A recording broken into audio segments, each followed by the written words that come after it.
اعوذ باللہ من الشیطان الرجیم بسم اللہ الرحمن الرحیم الحمد للہ رب العالمین وصلی اللہ علی محمد وآلہ الطاہرین۔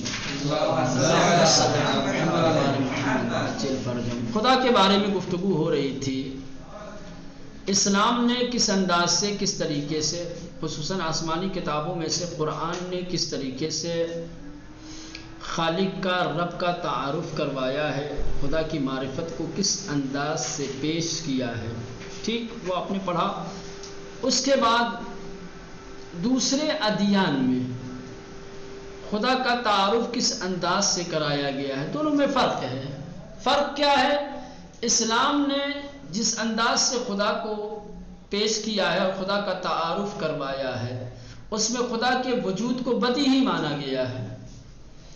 وجود خدا کو ثابت کرنے کے لیے دلیلیں پیش نہیں کی گئی ہیں، بہت کم۔ قرآن مجید آپ جب پڑھیں گے تو قرآن مجید میں وجود خدا کے لیے دلیلیں آپ کو نہیں ملیں گی، یا شاید کہیں آپ کو کہ خدا بھی ہے، اس کی دلیل یہ ہے۔ کیوں آخر؟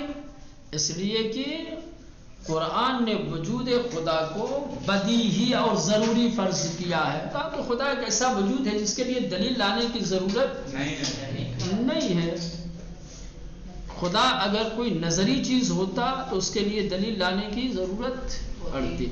لیکن یونان میں کل ایک شخص کا نام آیا تھا، ہاں، کہہ رہے کہ افلاطون کے بعد خدا کا تعارف جب کرایا گیا، خدا کے بارے میں جب گفتگو کی گئی، خدا کے بارے میں جب کچھ لکھا گیا، تو اس کے بعد سے خدا کے وجود کے لیے مختلف متعدد طرح طرح کی دلیلیں، حجتیں، برہان لائے گئے۔ ان دلیلوں نے، ان براہین نے، ان حجتوں نے لوگوں کے ذہنوں کو الجھا کر رکھ دیا۔ خدا کا بدیہی وجود لوگوں کے لیے مشکل کا سبب بن گیا، دلیلوں نے مشکل بنا دیا۔ خدا کا وجود بالکل بدیہی تھا، بغیر دلیل کے خدا کا تعارف کروانا چاہیے تھا، لیکن کیا ہے، وجود خدا کو ثابت کرنے کے لیے پیچیدہ طرح طرح کی دلیلیں پیش کی گئیں، براہین لائے گئے، جس کی وجہ سے مسئلہ کیا ہو گیا، مشکل ہو گیا۔ اور عہد قدیم اور عہد جدید میں بھی تقریباً ایسا ہی دیکھنے کو ملا کہ ادھر بھی کیا کیا گیا ہے، ان دونوں عہد میں خدا کے وجود کو ثابت کرنے کے لیے دلیلیں پیش کی گئی ہیں۔ یہ میں اصل بتانا چاہتا تھا کہ یہ عہد عتیق اور عہد جدید کیا ہے۔ عہد عتیق یعنی عہد قدیم، زمانے قدیم۔ عہد جانتے ہیں، عہد یعنی زمانہ۔ عہد جدید کیا ہے؟ جدید زمانہ۔ البتہ یہ عہد عتیق اور عہد جدید، اس کا مرکز کیا ہے؟ اس کا مرکز ہے یہودیوں کا مسلک، سمجھ رہے ہیں، اور مسیحیوں کا مسلک۔ یہود و نصارہ ان کی جو مقدس کتابیں ہیں، یہودیوں کی جو مقدس کتابیں ہیں، ان کی بہت ساری مقدس کتابیں ہیں۔ ان کی مقدس کتابوں میں سے جو کتابیں ابتدائی ہیں ان کو عہد قدیم کہا جاتا ہے، ٹھیک؟ اور پھر یہودیوں کی اور مسیحی کی جو بعد کی کتابیں ہیں، آخر کی، انہیں عہد جدید کہا جاتا ہے، ٹھیک ہے؟ جیسے مثال کے طور پہ یہاں پہ ان کتابوں میں سے ایک کتاب کا نام ہے اوستا۔ کیا ہے یہ؟ ایک کتاب کا، یہ ایک مقدس کتاب ہے۔ جب آپ اس کتاب کا مطالعہ کریں گے تو اس کتاب کے مطالعے سے آپ کو پتہ چلے گا کہ اس کتاب میں بھی خدا کی ہستی کو مسلم مانا گیا ہے، خدا کی ہستی کو بدیہی مانا گیا ہے، ٹھیک؟ اور یہ خدا کی ہستی کا مسلم ہونا اور بدیہی ہونا، یہ اس زمانے کی مخصوص جو سامی اقوام تھی ان کے لیے نہیں تھی، یا ان کے دینی کتابوں سے یہ بات مخصوص نہیں تھی، بلکہ جو آریائی کتابیں ہیں، آریہ یہ بھی ایک قوم ہے، سمجھ رہے ہیں، ان کی جو قوم ہے اور آریائی قوم کی جو کتابیں ہیں، انہوں نے بھی خدا کی ہستی کو ایک بدیہی امر مانا ہے اور کہا ہے کہ اس کو ثابت کرنے کے لیے دلیل کی ضرورت نہیں ہے۔ البتہ ہندوؤں کی کتاب جو مقدس کتاب ہے جس کا نام ہے اپانیشادہ، کیا ہے؟ اپانیشاد، اس کی جمع ہے، یہ بہت ساری کتابیں ہیں جس کا نام ہے اپانیشاد، ٹھیک، یہ ان کی مقدس کتابیں ہیں۔ جب آپ ہندوؤں کی مقدس کتابوں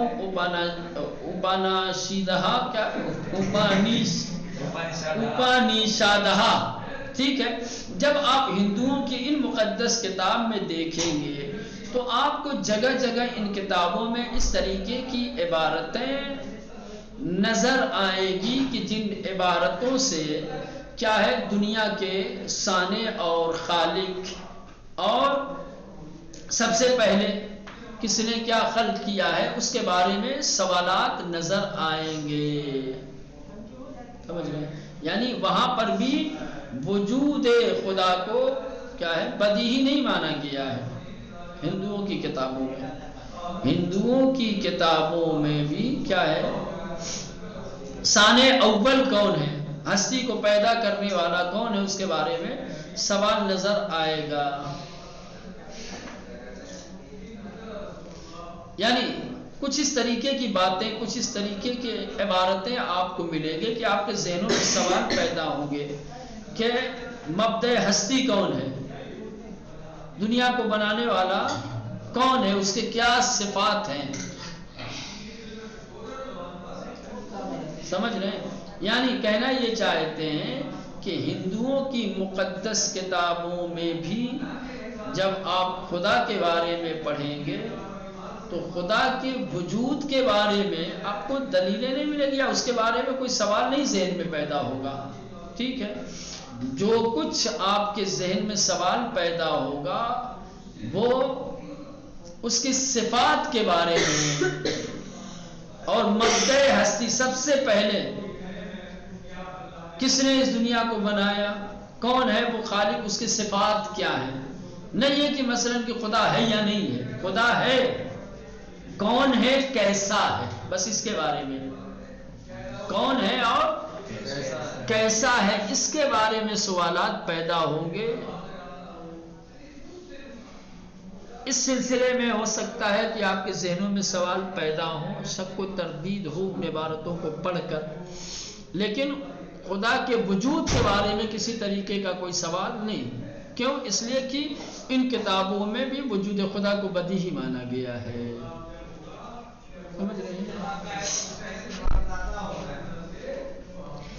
اب یہاں سے مردم عصر بعثت و عقیدے بے اللہ، بعثت پیغمبر کے زمانے کے لوگ جس وقت اللہ کی طرف سے رسول خدا کو اعلان نبوت کا حکم ملا ہے اور خدا کی جانب سے پہلی وحی نازل ہوئی ہے، اس وقت خدا کے بارے میں لوگوں کا کیا عقیدہ تھا؟ یہ تو ہم بہت پرانے زمانے میں چلے گئے ہے نا، داؤد کے زمانے میں، موسیٰ کے زمانے میں اور عیسیٰ کے زمانے میں، ادھر چھوڑیے بعثت پیغمبر کے زمانے میں جب رسول خدا مبعوث برسالت ہوئے ہیں، جہاں سے سال بعثت شروع ہوتا ہے، جہاں سے اللہ کے رسول اعلان رسالت کرتے ہیں اور اقرا بسم ربک الذی خلق کے بعد منذر عشیرتک الاقربین کی جو منزل آتی، اس زمانے میں لوگ خدا کے بارے میں کیا عقیدہ رکھتے تھے، کیا نظریہ رکھتے تھے، کس طریقے کا خدا مانتے تھے، خدا کے لیے کن صفات کے قائل تھے، وہ دیکھنا ہے، ٹھیک۔ از آیات قرآنی فراوانی برمی آیت کی در اصل و زمان نزول قرآن کریم اصل ہستی اللہ و وجود آفراد برائے ان جہان مورد قبول مردم بود و اعراب بت پرست نیز وجود آفریدگار را باور داشتند.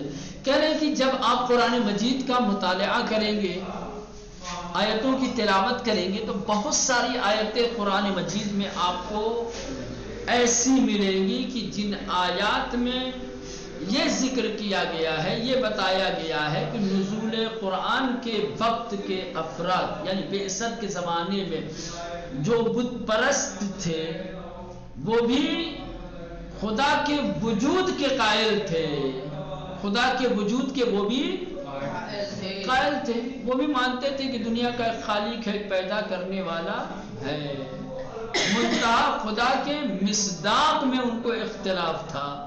خدا کو مانتے تھے کہ خدا موجود ہے، ایک خالق موجود ہے، لیکن وہ خالق کون ہے؟ یہ ہے، یہ ہے، یہ ہے. اس نے دنیا بنائی، اس نے بنائی، اس نے بنائی، کس نے بنائی؟ اختلاف اس میں تھا، نہیں یہ کہ کوئی خالق نہیں ہے. یعنی خدا کے وجود کو وہ بھی مانتے تھے، خدا کے وجود کے قائل وہ بھی تھے. بت پرست عبادت بتوں کی کرتے تھے لیکن ایک خالق کو مانتے تھے، خدا کے وجود کے وہ بھی قائل تھے. یہ خود بت پرستی وجود خدا کی دلیل ہے. بت پرستی کیا ہے؟ وجود خدا کی دلیل. میں خدا اگر موجود نہ ہوتا تو یہ بت کی پرستش کیوں کرتا؟ اگرچہ بت کی پرستش صحیح نہیں ہے لیکن اسی پرستش اور اسی عبادت سے خدا کے وجود کو ثابت کیا جا سکتا ہے کہ نہیں؟ عبادت کرنے والا عبادت کر کے بندگی کر کے یہ بتا رہا ہے کہ وہ کسی کو اپنا خالق مان رہا ہے، یعنی گویا خالق ہے. اب یہ کون ہے؟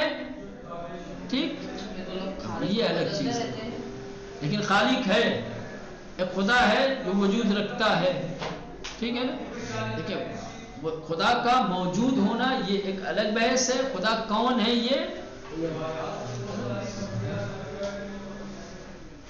ٹھیک. یہ کہہ رہے از آیات قرآنی فراوانی، قرآن مجید کی بہت ساری آیتوں سے برمی آیت نتیجہ نکلتا ہے کہ در اصل زمان نزول قرآن کریم، قرآن کریم کے نزول کے وقت یعنی بعثت پیغمبر کے وقت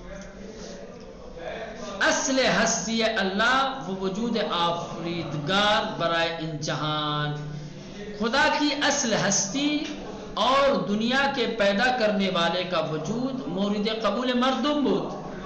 تمام لوگ اس کو قبول کرتے تھے کہ دنیا کا بنانے والا ایک خالق ہے، ٹھیک، ایک آفریدگار ہے، ایک خدا ہے. و اعراب بت پرست، اور جو عرب کے رہنے والے بتوں کی پوجا کرتے تھے وہ بھی وجود آفریدگار را باور داشتن، وہ بھی ایک خالق کے وجود پر اعتقاد رکھتے تھے. وہ بھی ایک خالق کہ ایک خالق ہے، ایک پیدا کرنے والا ہے، ایک دنیا بنانے والا ہے، اس کو مانتے تھے. ٹھیک جی ہاں.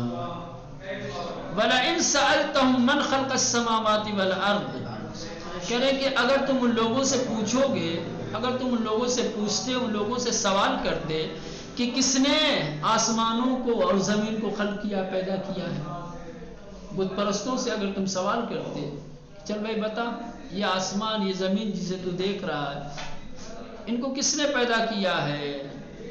وَسَخَّرَ الشَّمْسَ وَالْقَمَرَ، کس نے چاند اور سورج کو مسخر کیا ہے تمہارے قبضے میں؟ لَيَقُولُنَّ اللَّهُ، تو ضرور بالضرور وہ کہتے کہ اللہ نے. یعنی وہ بھی مانتے تھے کہ ان کا خلق کرنے والا ایک ہے.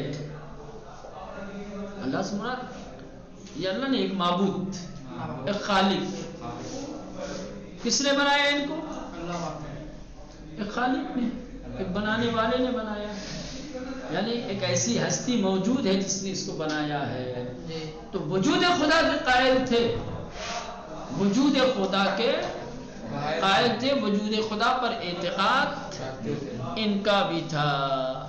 اب سوال یہ کہ جب تم مانتے ہو کہ کہ ان تمام چیزوں کا خلق کرنے والا ایک خدا ہے، کہاں گمراہی کی طرف جا رہے ہو؟ فَأَنَّا يُؤْفَكُونَ، کدھر جا رہے ہو بھائی؟ کیوں غلط راستے پہ جا رہے ہو؟ کیوں گمراہی کی طرف؟ یا ادھر آ جائیں دوسری آیت، وَلَئِن سَأَلْتَهُم مَّن نَّزَّلَ مِنَ السَّمَاءِ مَاءً، اگر تم لوگوں سے سوال کرو گے کہ کس نے آسمان سے پانی برسایا، کس نے آسمان سے بارش نازل کی، فَأَحْيَا بِهِ الْأَرْضَ مِن بَعْدِ مَوْتِهَا، کہ جس پانی کے ذریعے سے مردہ زمینوں کو زندہ کیا گیا، لَيَقُولُنَّ اللَّهُ، کہتے ہیں کہ اللہ نے برسایا ہے۔ تو یا پھر اس کے نیچے لَئِن سَأَلْتَهُم مَّنْ خَلَقَ السَّمَاوَاتِ وَالْأَرْضَ لَيَقُولُنَّ خَلَقَهُنَّ الْعَزِيزُ الْعَلِيمُ۔ ٹھیک، ان تمام آیتوں سے کیا نتیجہ نکلتا ہے، کیا پتہ چلتا ہے کہ نزول قرآن یا بعثت پیغمبر کے زمانے کے بت پرست بھی خدا کے وجود کے قائل تھے، وہ بھی ایک خالق کے وجود کو تسلیم کرتے تھے، ایک کوئی خالق ہے، ایک کوئی پیدا کرنے والا ہے۔ اب یہاں سے بعثت پیغمبر سے اب پھر جا رہے ہیں کدھر؟ نوح اور عاد و سمود کی امتوں، پھر پلٹ رہے ہیں واپس۔ ایک تو ادھر سے آئے تھے، عیسیٰ موسیٰ سے رسول خدا تک پہنچے تھے، اب پھر رسول خدا سے جاؤ کہاں؟ قوم نوح کی طرف، قوم سمود کی طرف۔ دیکھو وہ لوگ کیا عقیدہ رکھتے تھے۔ چلیں بس کر اتنا کافی ہے میرے خیال سے، زیادہ